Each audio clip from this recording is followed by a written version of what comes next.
ছোট পর্দার জনপ্রিয় নির্মাতা কাজল আরেফিন অমি বর্তমানে শারীরিক সমস্যার কারণে চিকিৎসাধীন রয়েছেন। গলায় সিস্ট ধরা পড়ায় কয়েকদিন ধরে তিনি কথা বলতে পারছেন না। এই অবস্থায় সামাজিক যোগাযোগ মাধ্যমে এক আবেগঘন বার্তায় ভক্ত অনুরাগীদের কাছে দোয়া চেয়েছেন ব্যাচেলর পয়েন্ট খ্যাত এই নির্মাতা। সম্প্রতি নিজের ফেসবুক পোস্টে অমি জানান, এখনও তিনি কথা বলতে পারছেন না, তবে দ্রুত সুস্থ হয়ে ওঠার চেষ্টা করছেন। তিনি লেখেন, আমার স্বাস্থ্যের খোঁজ নেওয়ার জন্য সবাইকে অনেক ধন্যবাদ। এখনও আমি কথা বলতে পারছি না, তবে সুস্থ হয়ে ওঠার চেষ্টা করছি। আর ৩ দিন পর পরিস্থিতিটা আরও স্পষ্টভাবে বুঝতে পারব। So be ready for next chapter.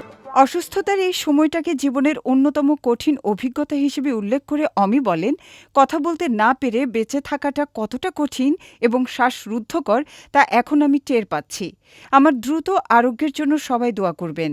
আমি আবারও কথা বলতে চাই, জোরে কথা বলতে চাই, আবারও অ্যাকশন বলতে চাই। পোস্টের এক পর্যায়ে নিজের পারিবারিক কষ্টের কথাও তুলে ধরেন তিনি জানান, সবচেয়ে বেশি কষ্ট হচ্ছে নিজের ছেলের সঙ্গে কথা বলতে না পারায়। তিনি বলেন, আমি আমার ছেলের সঙ্গে কথা বলতে পারছি না।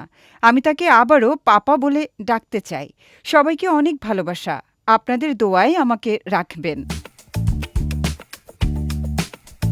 জনপ্রিয় ধারাবাহিক নাটক ব্যাচেলর পয়েন্ট নির্মাণের মাধ্যমে ব্যাপক পরিচিতি লাভ করেন কাজল আরেফিন অমি।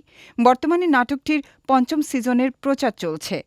ধারাবাহিকটিতে অভিনয় করছেন জিয়াউল হক পলাশ, মার্জুক রাসেল, চাষী আলম, তৌসিফ মাহবুব, শামীম হাসান সরকার, মনিরা মিঠু, আবদুল্লাহ রানা ও সাইদুর রহমান পাভেল সহ অনেকেই।